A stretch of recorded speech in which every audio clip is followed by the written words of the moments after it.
Now, we may have only time for one topic left, and I think people want election lawsuits update. And I think it's damn important. What's going on now? What are the latest developments that people need to know? So, I mean, now you have correlated to it, the Project Veritas that people had asked us to talk about because it's part of that subcategory, because he documented two things that were taking place.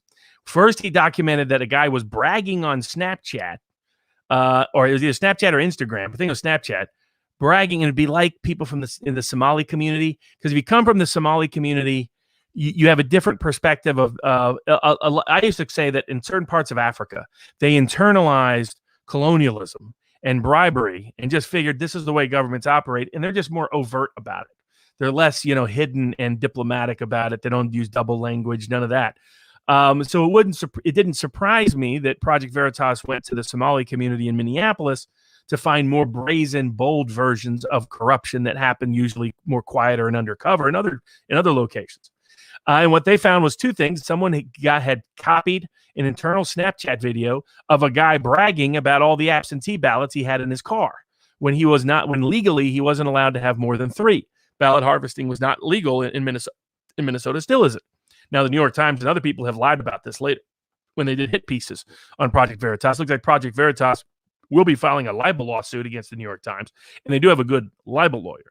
The Second Amendment guy was not a little bit off, but the libel lawsuits, they have a great record of getting. They probably have a record for getting corrections from media agencies. I think they have over 340, something like that. And so they have more than anybody in getting retractions and corrections issued. They actually got another one on this case from Newsweek that made false statements about him.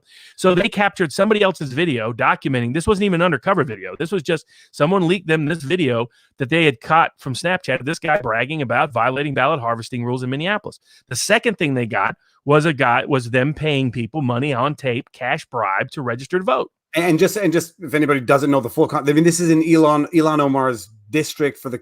Apparently it was for her campaign, where dude's on camera saying, "We pay people for their ballots. We tell them how to fill them out, and everyone's very happy. They get lunch money, and we get a vote." And by the way, that's commonplace, folks. There's a reason why why they call it passing around money. They've been calling that since the 1970s. So it would be like the Somali immigrant community to be a little more brazen, because they don't realize they're probably introduced to it, saw it in the inside Minneapolis, and thought you could be overt about this and don't have to worry about making sure you keep it under the QT. And so on the QT was Hush Hush and the QT. I was trying to remember. It's from the great movie L.A. Confidential, which is based on the book by James Ellroy, which is a great book too. It shows you there's an honest book about corruption on both sides, politics, police, and the criminals.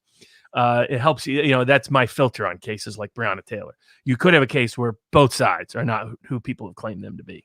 It doesn't have to be one side white knight, the other side the devil. Sometimes the devil dances on both sides of the floor. So and so that's the nature of the animal. So I think they have legitimate suits there. I'm sure there's risk of that happening. And so the concern is that the massive expansion of mail-in balloting, combined with being able to report ballots after Election Day, will create the election fraud that we've talked about previously. So here's the state of the lawsuits, and there's good news and bad news. In some of the cases, the state legislatures have passed laws, like in Nevada, that create the debacle, that allow for sending out ballots to everybody, dead or alive. This week, I got 2 ballots at my house here in Las Vegas. One of them was for someone who hadn't lived here in 5 years, someone who I've never got mail from. As I get mail in the names of all the prior tenants, this one I never got mail from except a ballot, an actual ballot. It was something I could have signed and sent in. And no, of course I did not, by the way. Well, no, I know. You would, and now we know from last week's stream, you would, if one were so inclined, one could fraudulently sign it, send it in, and just hope that it doesn't get cross-checked with whatever signature is on record to cross-check that ballot. Exactly. Or that whoever's doing those signature checks might not be all that diligent. You got to wonder how many people here in Nevada. Harry Reid is the Mitch McConnell of the left. And so it's why the judges here in Nevada. And when I would say, hey, maybe we could bring some suits, and I actually tried to bring one, and the highly connected political people here told me 0 chance, state court or federal court. Almost all of them owe their political life to McConnell. they're not going to budge. They're not going to budge the governor and the Democratic legislator in this election, and they have proven absolutely correct, unfortunately. So the two lines are, in some cases, the legislature passed them, or the governor has issued executive orders related to allowing late reporting of ballots, allowing mass mail ballots to be sent out to everybody, whether they asked for it or not, whether active or inactive, whether they're dead or alive, whether they live there or don't. And the third problem is that that deadline problem of being able to get the deadline. Now, one argument is that the federal statute says election day can only happen on a single day, so they shouldn't be allowed to count ballots after that day. Now, the other way in which these rules have come about is courts. State courts or federal courts extending deadlines. Arizona state court tried to extend the deadline. A federal court in Michigan and Wisconsin tried to extend the deadline to after when you could report. It didn't come from the legislature because in these states, what is you have a gap. The legislature in Pennsylvania, Wisconsin, and Michigan is Republican. The governor is Democrat. So in these states, you didn't have legislation go through for the most part and passed it. Pennsylvania Supreme Court said, yeah, that's fine, no problem. Michigan federal court said, no, we're going to require you to have the extended deadline. Wisconsin federal court said the same. The Wisconsin case went up to the Seventh Circuit. And while that was pending, there was a South Carolina case where a South Carolina court said, again, you have a Democratic judge, Republican governor, Republican legislature. The judge says, no, you have to extend the deadline. No, you need to waive the witness requirement. Because one thing that there used to be the procedural protection, as we talked about before, was you requested the ballot. That was procedural protection number one. So it wasn't just being randomly sent out to people that may be dead or have moved. And two, someone witnessed you signing it. So they know the Project Veritas documented problem didn't happen because somebody else, or at least there's less risk of it. Still could happen, but someone has signed as a notary under penalty of perjury that you were the one who signed it. You weren't bribed for it. You weren't coerced into signing it, etc. And it was South Carolina. The judge said, no, that has too much of risk in COVID. I think that state law has to be put aside. That went up to the U.S. Supreme Court. Only one judge wrote anything. We don't know. It appears the decision was 9-0 because it doesn't appear there are any dissents. But what they said was they said, no, that rule is wrong. In fact, and what's happening is what Kavanaugh wrote. And it was a little unfortunate. What Kavanaugh wrote was a deference argument. He argued that whatever the legislators do and whatever the governors do, that has to be the law. So that means, by the way, that those states that pass these crazy rules, those laws are likely now going to be enforced. The Supreme Court's not likely to overturn it unless they re-examine the statutory question, which was not at issue in the South Carolina case, about whether election day can only happen on one day. But what Kavanaugh said is, hey, we should just defer as much as possible to the executive and legislative branch during this scary, scary pandemic. So that part of his ruling I did not like. And I signaled to people, by the way, that means all the challenges to Nevada are gone. The challenges to where they've passed state laws are gone. And the only place you're going to get relief is when the judges have created the remedy rather than now the good news is where the judges have created the remedy, they're going to put that aside. They're not going to allow those remedies to be in place. So that means in Wisconsin, the ballots have to come in on election day. That likely will be the case in Michigan. We'll see whether that happens in Pennsylvania now. But in Nevada, all of Nevada's crazy rules are here to stay. So that means, Nevada's going to be really interesting. Other people reporting 3 ballots, 5 ballots, 6 ballots. It's an open invitation to fraud. All right. I got to read this one because it's on point. Little Rock says, I love the way Trump got the Democrats to admit the election is on November 3rd and not after, when he tweeted the election may have to go beyond. And this one, John is asking Barnes, thoughts on influencer Tara Mongeau offering nude pictures to people, providing proof they voted for Joe Biden. So many things wrong with that. Yes.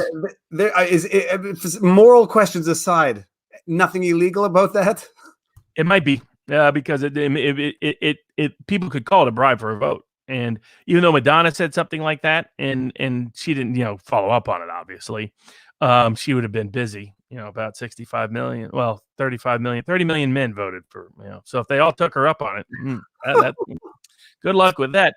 But I don't know whether anything will do about it. They really should, because when they were going too far, it's one thing to say proof that you voted. That's still a little bit of a problem because it still sounds like a bribe for a vote. At that point, it sounds like you're bribing someone to vote for a particular way.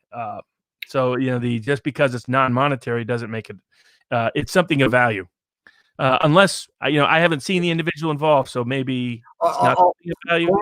My only recollection of Tana Mongeau is her TanaCon scandal that was like among the earliest of the vlogs I ever did, which was when she threw her own, whatever they call them, what do they call them? Conventions for a celebrity. It was a fiasco. People showed up, waited for 6 hours. They got a loot bag of nothing. J-Mail says, would there ever be a way to set up a system that lets an individual check to see if their vote was counted and counted correctly? It may ensure that people would be encouraged to show up in person. Used to be that in Nevada. So I actually like Nevada system. You would go and vote, and when you voted, they printed out a receipt for you. So it was your receipt of who you voted for. So you got to keep it, and you'd have individual proof. Now, that doesn't mean that somebody somewhere doesn't count something differently inside.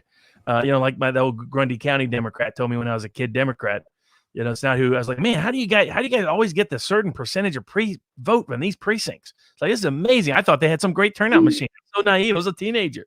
And Bobby, it's who counts the votes that count. And I was like, oh, okay. So they just rigged the machines. They'd rig the machines no matter which way you put your ballot in. It counted it the other way. How you prevent that, pretty hard. Now, the practical aspect is this, and this is why the Democrats couldn't afford to lose it. This is why they wanted uniform mail-in balloting, tried to coerce Trump to do it, tried to include it as a requirement of the statute, try to coerce the Postal Service to be in control of everything and attack Trump on all that. Because the problem is when Ohio is not doing it, but Pennsylvania is, people are going to see the differences. So if you get weird turnout in Philadelphia compared to, say, Cleveland, or weird turnout in Detroit compared to, say, Milwaukee or Minneapolis, then people are going to say, something happened here. So that's their problem. You can steal realistically about 0.5% of a vote. But that's why they need the be able to send in ballots after election day. If they don't get that right, then they're gambling. Then they're trying to steal votes in advance. They don't know how many they need to steal. There's a higher risk of them getting caught, higher risk of disparities showing up. So it's at one level, it's much easier to steal votes than people think.